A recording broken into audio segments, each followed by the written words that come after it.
Hello साथियों, आप सभी का हमारे यूट्यूब चैनल एग्ज़ाम पथ में बहुत-बहुत स्वागत है। और आज हमारा जो ये एनसीईआरटी का सेशन है, तो उसके अंतर्गत हम लोग क्या पढ़ेंगे? तो एनसीईआरटी क्लास 6 की जो हिस्ट्री हम लोग कवर कर रहे हैं, तो उसके अंतर्गत हमारा आज ये सेकंड चैप्टर है और उसका जो टॉपिक हमारा है, उसके अंतर्गत बदलती जलवायु से हम लोग यहाँ पे प्रारंभ करने जा रहे हैं। ठीक है? इसका पहला जो वीडियो जो आया था, इसके जो इम्पोर्टेंट टॉपिक्स स्टार्टिंग के थे, वो हमने कवर कर लिए हैं और ये सेकंड चैप्टर का ये जो है सेकंड पार्ट है। ठीक है? ये आप ध्यान रखेंगे। और अगर आप चैनल पे नए हैं, ठीक है, तो आप हमारे चैनल को सब्सक्राइब करके हमसे ज़रूर जुड़ जाएँ, ठीक है? और साथ में आपने अगर हमारे टेलीग्राम से नहीं जुड़ा है, तो आप लोग एग्ज़ाम पथ आप सर्च करेंगे, एग्ज़ाम पथ सर्च करेंगे, आपको टेलीग्राम चैनल मिल जाएगा, ठीक है? आप वहाँ पे आप जॉइन कर लीजिए, वहाँ पे इम्पोर्टेंट पीडीएफ वगैरह आपको वहाँ पे मिलती रहेंगी, ठीक है? तो चलिए हम लोग आज स्टार्ट करते हैं, जो हमारा टॉपिक है, तो बदलती जलवायु के विषय में हम लोग आज डिस्कस करेंगे। जैसा कि हम लोगों ने पहले पढ़ लिया है कि मनुष्य क्यों घूमता था, उसकी घूमने की वजह क्या थी, उसने किन स्थानों का रहने के लिए चुनाव किया, ठीक है? अब क्या है कि जो जब धीरे-धीरे क्या हुई जलवायु बदलना शुरू हो गई। आपको पता होगा कि जो प्रारंभिक मानव या प्रारंभिक काल है, उसको हम लोग क्या बच्चों बोलते हैं हिम युग के नाम से भी जानते हैं, ठीक है? हिम युग के नाम से मतलब अर्थात जो है उस काल में बहुत ज़्यादा जो गर्मी थी वो नहीं थी, ठीक है? मौसम कैसा था? ठंडा हुआ होगा, ठीक? इसलिए उसको हम हिम युग बोलते हैं। लेकिन होता क्या है कि लगभग 12,000 वर्ष पूर्व क्या होता है कि दुनिया की जलवायु में जो है बड़े ज़्यादा चेंजेस देखने को मिलते हैं। ठीक है? धीरे-धीरे क्या होता है, जलवायु जो होनी होती है उसमें परिवर्तन शुरू हो जाते हैं और जब जलवायु में परिवर्तन शुरू होते हैं, तो उसमें क्या होती है, गर्मी बढ़ने लगती है। ठीक है? क्या होती है, गर्मी बढ़ना धीरे-धीरे प्रारंभ हो जाती है। अब गर्मी बढ़ने से क्या प्रभाव पड़ते हैं? तो जब जलवायु में जो गर्मी बढ़ती है, जो मौसम जो होता है गर्म होने लगता है, तो उसका ये प्रभाव पड़ता है कि कई क्षेत्रों में घास के मैदान जो हैं, वो बनना शुरू हो जाते हैं। अर्थात जो विभिन्न प्रकार की घासें हैं, ठीक है? तो वो उगना शुरू हो जाती हैं। अब घासें जब बढ़ने लगेंगी, तो क्या होगा? उनको चरने के लिए, उन घासों को चरने के लिए जो जानवर रहे होंगे, जैसे हिरन हो गया, गाय हो गई, बारहसिंघा हो गई, भेड़, बकरी, ये सब जानवर जो होंगे, ठीक, इनकी भी संख्या क्या होगी? बड़ी होगी, ठीक है? और वो क्या करते होंगे? घास खा के सर्वाइव कर सकते थे, ठीक है? जब घास के मैदान बने, ठीक, घासें उगने लगी, तो उनको चरने वाले जानवरों की संख्या में इज़ाफ़ा होने लगा। जब इन जानवरों में इज़ाफ़ा हुआ, इन जानवरों की संख्या बढ़ी, आपको पता होना चाहिए कि मैंने पहले ही डिस्कस किया हुआ है कि जो मनुष्य था वो शिकार करता था और शिकार करने के लिए जानवरों के पीछे वो एक जगह से दूसरी जगह पे जाया करता था। तो इस जानवरों की जो संख्या बढ़ती है, ये जानवर क्या करते थे, घास की तलाश में एक स्थान से दूसरे स्थान तक जाते थे और इनके पीछे जो है मनुष्य या मानव है, इनका शिकार करने के लिए इनके पीछे-पीछे जो है जाया करता था। जब मनुष्य इनके पीछे-पीछे गया, ठीक है? इनके पास गया, ठीक है? इनको देखा, ठीक? तो इनकी कुछ आदतें हैं, जैसे खाने-पीने की आदतें हो गई, उनके प्रजनन हो गया, ठीक? तो उनके बारे में धीरे-धीरे जानकारी वो प्राप्त करने लगा। सीधी-सी बात है, आप भी अगर किसी भी कोई एक जानवर है, कुत्ता ही इंसान पाल ले, तो अगर उसके पास रह रहा है, ठीक है? तो उसकी विभिन्न प्रकार की आदतों को भली-भाँति धीरे-धीरे समझने लगता है। तो वही वहाँ पे मानव ने किया। उनके साथ रहा, ठीक, उनकी आदतों को जाना, ठीक, उनके प्रजनन से जाना, उनके बारे में अन्य जो जानकारियाँ उसने हासिल कर ली। इसका परिणाम क्या हुआ? जब उनके बारे में वो इन सब बातों को जान गया, ठीक है? तो मानव ने क्या किया कि इन जानवरों को अपनी ज़रूरत के हिसाब से पालना स्टार्ट कर दिया, ठीक है? उसको ये पता चल गया कि ये जानवर हिंसक है, ठीक है? ये जानवर हिंसक है, तो इससे हमें दूर रहना है, ठीक है? और ये जानवर जो है सीधा है या अहिंसक है, ये हमें नुकसान नहीं पहुँचाएगा, तो ठीक है? तो इससे हमें कोई दिक्कत नहीं, हम इसको पाल सकते हैं। तो इन सब बातों को समझ गया, अपनी ज़रूरतों को जान गया कि ये जानवर है, ये दूध देता है, ठीक है? अब इससे हम दूध की प्राप्ति कर सकते हैं, ठीक है? या इससे हम मांस की प्राप्ति कर सकते हैं, ठीक है? या अन्य जो उत्पाद हैं, हम उनकी भी प्राप्ति कर सकते हैं। तो ये सब मानो क्या हुआ, अपनी ज़रूरत के हिसाब से क्या हुआ, उन जानवरों को वो पालने के लिए धीरे-धीरे जो है वो शुरू कर दिया। ध्यान हो कि इस का समय में क्या हुआ था, एक मछली भी महत्वपूर्ण स्रोत बन गई थी किसका, भोजन का। ठीक है? मनुष्य ने क्या किया था, मछलियों को पकड़ता था, ठीक? शुरुआत से मनुष्य जो मछली को पकड़ता, शिकार करना, ठीक? और नदियों से मछलियों को पकड़ना, ठीक? उनका आहार बनाना। तो इस काल में क्या था, मछली भी एक जो है वो एक विशेष खाद्य उत्पाद रही थी। अब बच्चों बात करेंगे हम जो खेती व पशुपालन की शुरुआत होती है उसके बारे में। खेती और पशुपालन की शुरुआत कैसे होती है और मनुष्य ने किस प्रकार खेती और पशुपालन को अपनाया। ठीक है, इस दौरान क्या होता है कि जो उपमहाद्वीप है, ठीक है, हमारा भिन्न-भिन्न इलाकों में, ठीक है, जब जलवायु चेंज होने लगी, ठीक है, उसमें परिवर्तन देखने को मिलने लगे, ठीक है, तो कुछ ऐसा भी होता है कि कई भिन्न-भिन्न इलाकों में कौन-सी गेहूँ, जौ, धान, ये जैसी फसलें जो थीं वो प्राकृतिक रूप से उगने लगी। ठीक, अब प्राकृतिक रूप से क्यों उगने लगी? तो ऐसा माना जा सकता है कि ये चीज़ें मौजूद थीं। ठीक, ऐसा हम कह सकते हैं कि चीज़ें मौजूद थीं, लेकिन इनको अनुकूल वातावरण नहीं प्राप्त हो पाया। ठीक, इनके हिसाब से अनुकूल चीज़ें नहीं प्राप्त हुईं इसलिए नहीं उग पाईं, लेकिन जब धीरे-धीरे जलवायु बदली, इनको अनुकूल वातावरण प्राप्त हुआ, तो ये जो अनाज थे, ठीक, ये प्राकृतिक रूप से धीरे-धीरे स्वतः उगने लगे। ठीक है? अब जब ये गेहूँ, जौ और धान जैसी फसलें जो हैं या अनाज जो है उगने लगे, तो जो महिला, पुरुष और बच्चे अर्थात जो मानव था कि उसने क्या किया, इन सबको बटोरना प्रारंभ कर दिया। इनको इकट्ठा करना शुरू कर दिया। ठीक, अपने आस-पास जब इनकी चीज़ें उगने लगी, ठीक, तो कहीं न कहीं मनुष्य ने इनको देखा होगा, ठीक, इनको जाना होगा, ठीक, तो मनुष्य ने क्या किया, इनको बटोरना प्रारंभ कर दिया कि हम इनको इकट्ठा करेंगे।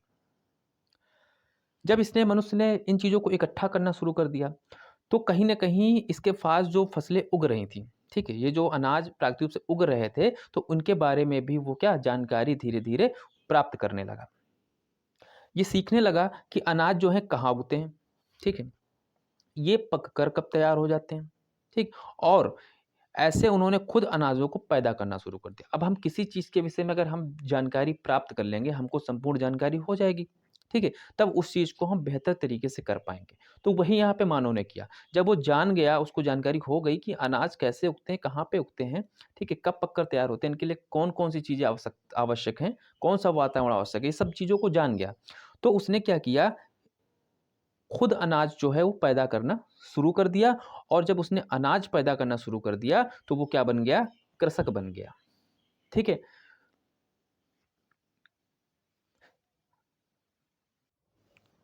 ठीक है, आप लोग समझ गए? यहाँ तक क्या हो गया कि जो मनुष्य था, वो अनाज उत्पादन करने लगा, ठीक है? और वो धीरे-धीरे जो है कृषक जो है वो हो गया। ठीक है? ये तो आप लोग समझ गए होंगे आसानी से। ठीक, यहाँ तक शायद ही आपको कोई डाउट हो, ठीक है? सारी बातें यहाँ से आपको क्लियर होंगी। अगर यहाँ पे अगर आपको डाउट होता है, तो आप लोग कमेंट बॉक्स में क्या करेंगे, हमसे पूछेंगे, ठीक है? और हम उस डाउट को क्लियर करने का पूरा प्रयास करेंगे, ठीक है? अब क्या हुआ? चलिए यहाँ तो कृषक तो हो गया मनुष्य। आप लोग समझ गए कि किस प्रकार से ठीक उसने खेती करना प्रारंभ किया, ठीक है? अब बात आती है पशुपालन की, कि मनुष्य पशुपालक कैसे बन गया, ठीक? अब हम इस पे भी बात करेंगे। तो होता क्या है कि मानव ने क्या किया कि घरों के आस-पास, ठीक है? आप उसको पता था कि ये जानवर हैं और ये चारा खाते हैं, ये घास चरते हैं, ठीक? ये उसको जान गया था पहले ही। तो उसने क्या किया, अपने घरों के आस-पास क्या किया, चारा रखना शुरू कर दिया, ठीक है? चारा जो घास वगैरह रही होगी, तो वो सब उसने अपने घर को आस-पास रखना प्रारंभ कर दिया। अब क्या हुआ, अब चारा देख के क्या होगा, जानवर जो होंगे आकर्षित होंगे भाई, ठीक है? आज के वर्तमान में भी देखिए, ठीक है? किसी जानवर को बुलाना हो अपने पास में या उसको आकर्षित करना हो, आप गाँव में देखें, ठीक है? तो जानवरों को आकर्षित करने क्या करते हैं? दिन भर रोटियाँ हैं, जैसे चारा हो गया, ठीक है? उनको मतलब लालच टाइप का देते हैं। कि जिसको देख के जानवर क्या है, पास में आ जाएगा। ठीक है? तो वही यहाँ पे मनुष्य कर रहा था। ठीक है? उसने क्या किया, चारा रखा और चारा देखकर जो जानवर थे, वो क्या हुए, आकर्षित हो गए। ठीक है? अब जब आकर्षित हुए तो वो पास में आए। तो मनुष्य ने क्या किया, उनको पकड़ा और उनको पालतू बनाना शुरू कर दिया। ठीक है? कहा जाता है कि जिस जंगली जानवर को मानव ने पालतू बनाया था, वो कुत्ते का पूर्वज था। तो अर्थात इस आधार पे अगर ये हम कहा जाए कि मानव ने सर्वप्रथम किस जानवर को पालना प्रारंभ किया है, तो आप ध्यान रखेंगे वो कौन था? कुत्ता था। अगर ये प्रश्न एग्ज़ाम में पूछा जाता है, ठीक? पूर्वज नहीं पूछेगा, लेकिन हाँ, ये आपके कॉन्सेप्ट के लिए बेसिक चीज़ है कि हाँ, जिसको जानकारी नहीं थी मनुष्य को कि कुत्ता है, लेकिन हाँ, इतना ज़रूर था कि वो कुत्ते का पूर्वज रहा होगा। ठीक है? तो इस तरीके से मानव ने कुत्ते को पालतू बना लिया। फिर आगे क्या है कि ऐसे में क्या हुआ, मानव ने भेड़, बकरी, गाय, सूअर आदि जानवरों को क्या किया, अपने घरों के नज़दीक आकर्षित किया। ठीक है? कुत्ते को तो पालतू बना लिया, लेकिन उसके साथ-साथ और भी जो जानवर थे, जो हिंसक नहीं थे। ठीक है? जैसे भेड़ हो गई, बकरी हो गई, गाय हो गई, सूअर हो गए, तो ये सब जानवर क्या हैं? ये हिंसक नहीं हैं। ठीक है? इनसे क्या होता है, मनुष्य क्या प्राप्त कर सकता है? मांस प्राप्त कर सकता है। जैसे भेड़, बकरी हो गई, इनसे मांस की प्राप्ति हो गई, गाय हो गई, दूध की प्राप्ति हो गई, सूअर है तो उससे मांस की प्राप्ति हो गई। तो इस तरीके से क्या मनुष्य की जो कुछ ज़रूरतें हैं, वो इन जानवरों से आसानी से पूरी हो सकती थी। ठीक है? मानव को दूर-दूर तक भाग-भाग के शिकार करने की आवश्यकता नहीं थी। ठीक? वो पाल के ही अपना जो है जीवन बसर कर सकता था। ठीक है?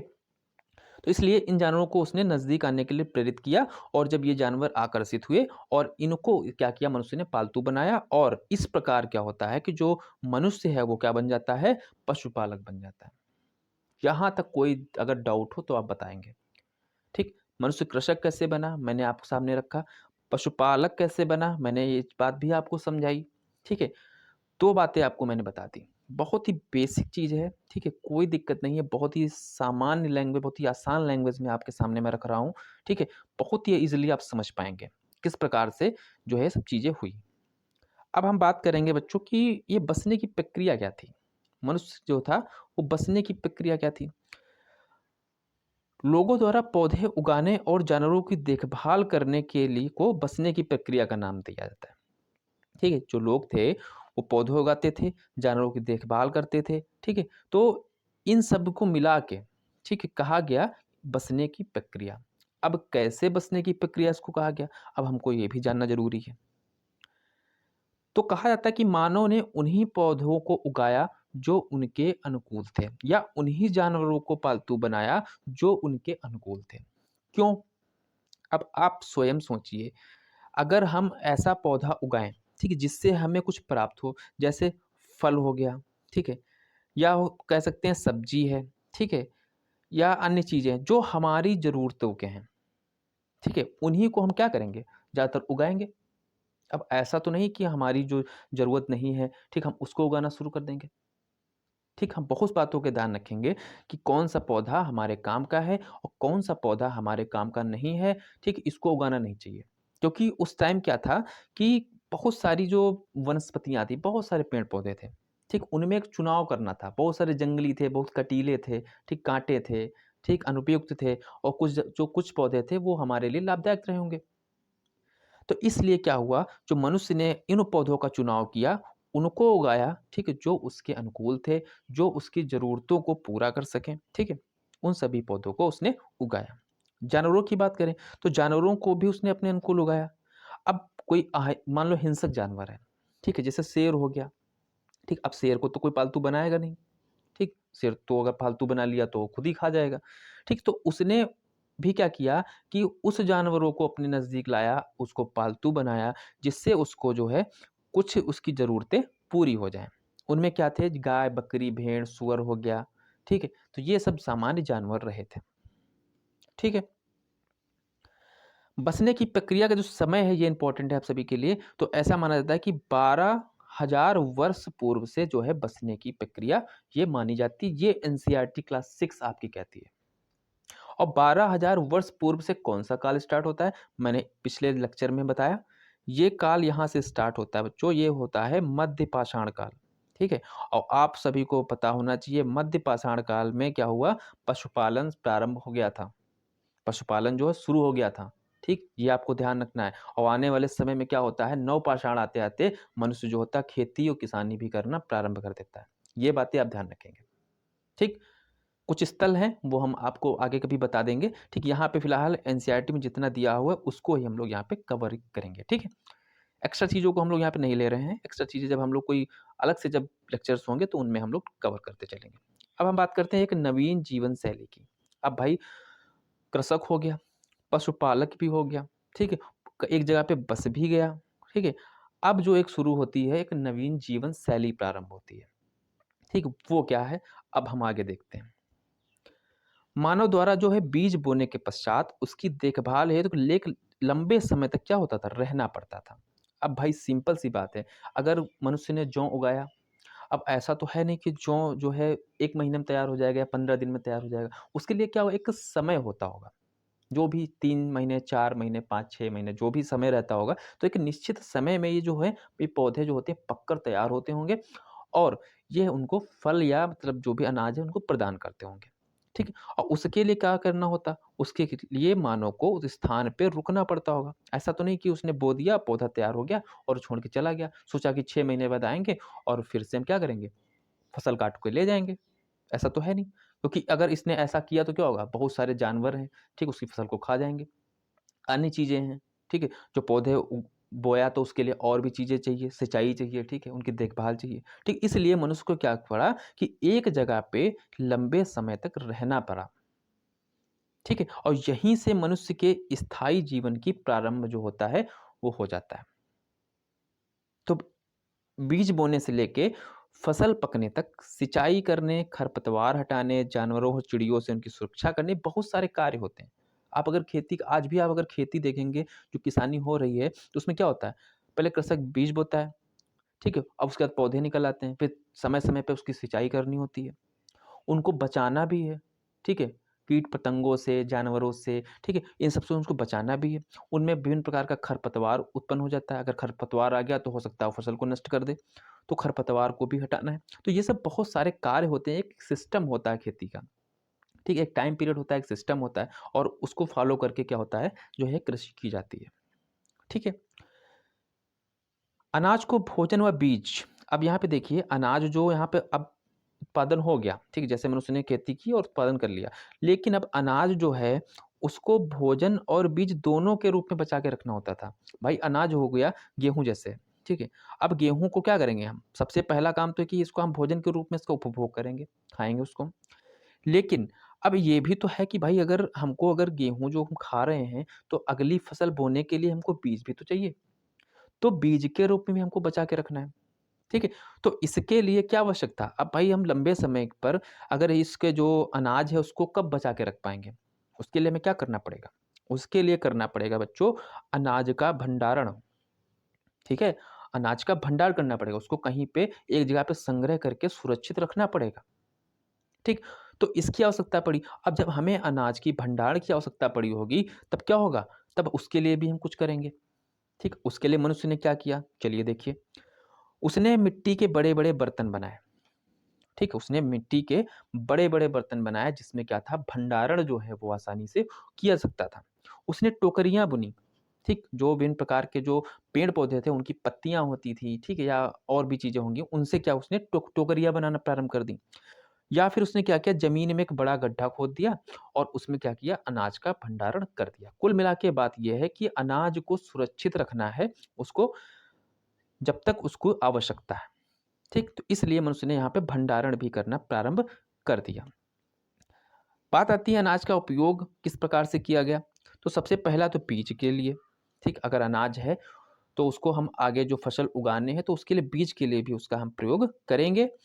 खाद्य के रूप में अनाज है, गेहूँ, जौ है, ठीक है? इन सभी को हम अपने खाने के लिए भी प्रयोग करेंगे। उपहार, मनुष्य क्या करता था कि जब कोई उत्सव है, ठीक है? या कोई कार्यक्रम हो गया, ठीक है? विवाह है, तो ये सब चीज़ों में क्या होता था, पहले ये रुपए-पैसे नहीं चलते थे, ठीक है? गिफ्ट नहीं चलते थे। उस समय मनुष्य क्या करता था, अनाज जो है उपहार में देता। आज कहीं भी आप देखिए जनजातीय क्षेत्र में जाइए, तो आज भी आप देख पाएँगे कि जो उपहार में है, वो अनाज की अभी भी जो परंपरा चल रही है। ये आपको जनजातीय क्षेत्रों में देखने को मिलेंगे। ठीक है? लेकिन बाकी अगर वर्तमान में अगर मॉडर्न में देखेंगे तो भैया गिफ्ट हो गया, पैसे हो गए, रुपए हो गए और भी बहुत सी चीज़ें होती हैं, आभूषण हो गए, ठीक है? तो फिलहाल ये सब चीज़ें थी, उस टाइम नहीं थी। उपहार में अनाज का ही प्रयोग किया जाता था और भंडारण के लिए, ठीक है? उनको इकट्ठा रखने के लिए। फिर बात करते हैं जानवर चलते-फिरते खाद्य भंडार। अब जानवर चलते-फिरते खाद्य भंडार कैसे हो गए? ये कैसा भाई हेडिंग है, ठीक है? इसको भी समझ लीजिए। पशुपालन जो है भोजन के लिए एक भंडारण का एक तरीका है। कैसे? अब आप सोचिए कि जो जानवर था, उससे हमें प्राप्त क्या हो सकता था? स्वयं सोच लीजिए। तो देखा जाए तो जानवर से सबसे जो उत्पाद इम्पोर्टेंट है वो है दूध, ठीक है? मनुष्य दूध का प्रयोग कर सकता था अपने भोजन के लिए, ठीक? आज भी हम करते हैं, ठीक है? शायद ही कोई ऐसा घर हो जहाँ पे दूध का उपयोग नहीं किया जाता हो, ठीक है? मांस, तो उस समय जानवरों से क्या मिल जाता था बच्चों? दूध और मांस है, दोनों की प्राप्ति हो जाती थी। ठीक है? तो एक प्रकार से ये भी क्या था? एक तरीका था। किसका? भोजन के भंडारण का। ठीक? इसलिए जानवरों को क्या कहा गया? एक सेकंड, जानवरों को क्या बोला गया? चलते-फिरते जो हैं ये भोजन के भंडार थे, या कह सकते हैं चलते-फिरते खाद्य भंडार थे। ये कौन? जानवर। ठीक है? आगे बढ़ते हैं। आरंभिक कृषकों एवं पशुपालकों विषय में पता कैसे करें? ये देखिए आप, तो कृषकों और पशुपालकों के जो साक्ष्य हैं, हमको पूरे उपमहाद्वीप में मिले हैं। हमारे जो पूरे भारत का उपमहाद्वीप है, तो इसमें जो है कृषक और पशुपालनों के साक्ष्य जो हैं काफ़ी मात्रा में और लगभग हर कहीं प्राप्त हैं। जिसमें इम्पोर्टेंट जो क्षेत्र हैं वो देखिए, एक तो आपका पश्चिमोत्तर क्षेत्र हो गया। पश्चिम और उत्तर का जो एरिया है, वहाँ पे काफ़ी ज़्यादा साक्ष्य मिले हैं, और आधुनिक कश्मीर से भी साक्ष्य मिले हैं। साथ में पूर्वी और दक्षिणी भारत से भी जो है वो कृषक और पशुपालकों के आरंभिक साक्ष्य जो हैं वो प्राप्त हुए हैं। ठीक, ये तो एक लोकेशन हो गई। वास्तव में क्या था जो ये स्थान प्राप्त हुए हैं हमको, तो यहाँ पे मिलता क्या है? स्थान तो मिले, लेकिन पुरातत्वविद वहाँ पे गए, ठीक, लेकिन उनको मिला क्या? किस आधार पे उन्होंने कहा कि जो यहाँ पे कृषक और पशुपालक जो है उनके साक्ष्य मिले हैं, या कह सकते हैं पुरातत्वविद ने किस आधार पे जज किया कि जो मानव था वो खेती भी करता था और पशुपालन भी करता था? तो उसके लिए क्या हुआ कि कृषकों और पशुपालकों की मिली वहाँ पे बस्तियाँ। ठीक है? बस्तियाँ, बस्तियाँ मतलब क्या होता है? एक जगह पे कई लोग रहते होंगे, ठीक? वो वहाँ पे प्राप्त हुई हैं। साथ ही यहाँ पे खुदाई करने पे पौधों के क्या मिले हैं? अवशेष मिले हैं, जानवरों की हड्डियाँ मिली हैं, और साथ में सबसे इम्पोर्टेंट जो चीज़ मिली है वो जले हुए अनाज के अवशेष मिले। अब पौधे के जो अवशेष प्राप्त हो गए, ठीक है? या जले हुए अनाज के अवशेष प्राप्त हो गए, तो वहाँ से तो क्लियर हो गया कि भाई जो था मनुष्य का था, कृषक था। भाई कृषक था तभी तो वहाँ पे अनाज के अवशेष मिले हैं। ऐसे अनाज के अवशेष कहाँ से मिल गए? अनाज उसने उगाया होगा, ठीक है? और वो अनाज क्या होगा? या तो वहाँ पे उसने खुद से जला दिया होगा, या तो वो कोई आपदा कह सकते हैं, या मतलब अपने आप आग लग गई होगी तो जल गए होंगे। तो ये सब बहुत सारी बातें हो सकती हैं फिलहाल। हड्डियों के अवशेष मिले। अब हड्डियों के अवशेष कैसे? विभिन्न प्रकार के जानवर, ठीक है? इन बस्तियों में क्या हुआ, विभिन्न प्रकार के जानवरों के हड्डियों के अवशेष मिले। ठीक, अब इन हड्डियों के माध्यम से जो पुरातत्वविद हैं उन्होंने ये अनुमान लगाया होगा कि ये हड्डियाँ किस जानवर की हैं? भेड़ की हैं, बकरी की हैं, हिरन की हैं, ठीक है? उस आधार पे उसने भी ये जज कर लिया होगा कि जो है मनुष्य क्या था? पशुपालक था। ठीक है? तो इस प्रकार से जो है वो जो पुरातत्वविद हैं उन्होंने ये जान पाया कि मनुष्य था पशुपालक और कृषक दोनों था। ठीक है? मानव कृषक और पशुपालक दोनों था, ऐसा ज्ञात हो जाता है। स्थायी जीवन की ओर। अब इतनी सारी बातें हो गईं, कृषक हो गया, पशुपालन हो गया, ठीक है? एक जगह पे लंबे समय तक रहने लगा, ठीक है? उसको जो इम्पोर्टेंट चीज़ें थी, वो भी प्राप्त होने लगी, ये सब कुछ हो गया। अब क्या होगा? स्थायी जीवन की यहाँ से शुरुआत हो जाएगी। अगर सारी चीज़ मनुष्य एक जगह पर रहकर अगर सब कुछ प्रॉपर उसको सिस्टम से एक मिल रहा है, तो क्या होगा? एक स्थायी जीवन क्या होगा? प्रारंभ होगा। अभी तक जो घुमक्कड़ जीवन था, खानाबदोश जीवन था उसका, घूमा करता था इधर, विचरण किया करता था, वो क्या हो गया बच्चों अब? स्थायी हो गया। ठीक है? इसका हम प्रमाण देखते हैं। बुर्ज होम कश्मीर, तो बुर्ज होम कश्मीर में पड़ता है, और यहाँ से बच्चों गर्तावास के साक्ष्य मिले हैं। तो इसका अर्थ ही लगा लीजिए, गर्त माने होता है नीचे और आवास माने होता है घर। अर्थात जो है, जो गड्ढे बना के ज़मीन जो होती थी उसमें जो गड्ढा खोद देते थे, और इन गड्ढों में वो रहते थे। प्रॉपर ये गड्ढे में क्या उतरने के लिए क्या होती थी? सीढ़ियाँ होती थीं। ऐसे नहीं उसमें कूद गए, ठीक है? हाथ-पैर टूट गए, ठीक है? इन गड्ढों में उतरने के लिए सीढ़ियाँ अच्छी होती थी। और ये सवाल ये भी है कि आखिर ये गड्ढे में क्यों रहते थे? ठीक है? तो गड्ढे में इनका रहने का एक मेन मोटिव ये था कि भाई झोपड़ी या कुछ भी है तो वहाँ पे ठंड से इतना अच्छा सुरक्षा नहीं होता। लेकिन अगर ज़मीन में हम चले जाएँगे, ठीक है? गड्ढे में, तो क्या होगा? ठंडे मौसम में काफ़ी सुरक्षा मिलेगी। आपको पता होगा बहुत सारे जानवर ऐसे होते हैं, साँप हो गए, बिच्छू हो गया, ठीक? ये सब ठंड ठंड में क्या करते हैं? ये सब ज़मीन के अंदर चले जाते हैं, ठीक? जिससे कि खुद को ठंड से बचा पाएँ। इसलिए मनुष्य ने गर्तावास में जो है गड्ढे बनाए और उनमें रहना उसने प्रारंभ कर दिया, और उसको ठंड से सुरक्षा प्राप्त हुई। पुरातत्वविदों को क्या मिला है? झोपड़ियों के अंदर और बाहर आग जलाने के साक्ष्य मिले हैं। जो झोपड़ी बनाई थी रहने के लिए मनुष्य ने, तो उसके अंदर भी आग जलाने के साक्ष्य मिल गए और बाहर भी मिल गए। तो उन्होंने क्या किया, ये एक अंदाज़ा लगाया, ठीक है, कि घर के अंदर भी खाना बनता था और घर के बाहर भी खाना बनता था। ऐसा डिसाइड कब होता था? ये मौसम के हिसाब से। गर्मी आई, ठीक है, अगर गर्मी आई तो क्या हुआ, घर के बाहर खाना बनने लगा, और ठंडी आ गई तो घर के अंदर खाना बनने लगा। ऐसा आज भी आप देखेंगे, अगर आप लोग देखिए गाँव में जाइए तो क्या होता है, जब बहुत गर्मी होती है तो लोग क्या करते हैं, घर के बाहर चूल्हा रख के खाना बनाते हैं। ठंडी आ गई तो घर के अंदर चूल्हा रख के खाना बना रहे हैं। ठीक, ऐसा देखने को आपको मिल जाएगा। ठीक है? कई स्थानों पे क्या मिले हैं, पत्थर के औज़ार मिले हैं। इन औज़ारों की बच्चों ख़ासियत क्या थी कि उनकी धार को अधिक पैना करने के लिए उन पर पॉलिश की गई थी। और पॉलिश वाले जो छोटे औज़ार मिले हैं, ये किस काल के हैं? ये हैं नवपाषाण काल के। किस काल के हैं? ये नवपाषाण काल के ये हैं जो औज़ार हैं। पुरापाषाण काल में पत्थर के औज़ार बहुत बड़े-बड़े होते थे। फिर क्या हुआ, मध्यपाषाण काल में थोड़े छोटे हो गए, ठीक? जिनको माइक्रोलिथ कहा गया। लेकिन जब नवपाषाण काल आया तो और ज़्यादा जो चीज़ें हो गई, डेवलप हो गई। उसने पॉलिशिंग करना प्रारंभ कर दिया। पॉलिश करने से क्या होता है, बहुत ज़्यादा धार हो जाती है उस औज़ार पे। तो पत्थर पे उन्होंने पॉलिश चढ़ाई, जिससे कि और अधिक पैने हो गए। तो शिकार करने के लिए या उनको अन्य जो चीज़ें, लकड़ी काटना हो गई, खाल निकालनी हो गई, तो इन सब चीज़ों के लिए और भी सहूलियत हो गई। ठीक है? ओखली और मूसल का भी प्रयोग होता था। ठीक है? ओखली और मूसल का प्रयोग आज भी होता है, आप लोग देखिए घरों में। इसका प्रयोग होता क्यों था? तो ओखली और मूसल का प्रयोग क्यों करेगा भाई? अनाज या वनस्पति है, क्या होता है? उसको पीसने के लिए होता होगा। ठीक है? तब मिक्सी थोड़ो ना थी कि उसमें डाला, घुमा दिया और पिस गया। ठीक है? तो अनाज और वनस्पति को पीसने के लिए ओखली और मूसल का प्रयोग जो था मनुष्य करता था। और ये ओखली मूसल प्रायः हड्डियों के भी बनाए जाते थे। ठीक है? हड्डियों के या लकड़ियों के, मतलब तरह-तरह के मनुष्य जिस तरीके से बना पाता था, उस तरीके से बनाता था। नवपाषाण काल के पुरास्थलों में कई प्रकार के क्या मिले? मिट्टी के बर्तन मिले हैं। ठीक, कैसे मिले हैं? मिट्टी के बर्तन मिले हैं। और इन मिट्टी के बर्तनों को करता क्या था?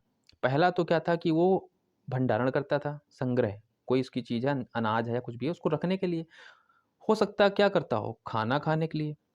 ठीक है? उन बर्तनों में क्या करता था? खाना खाता होगा।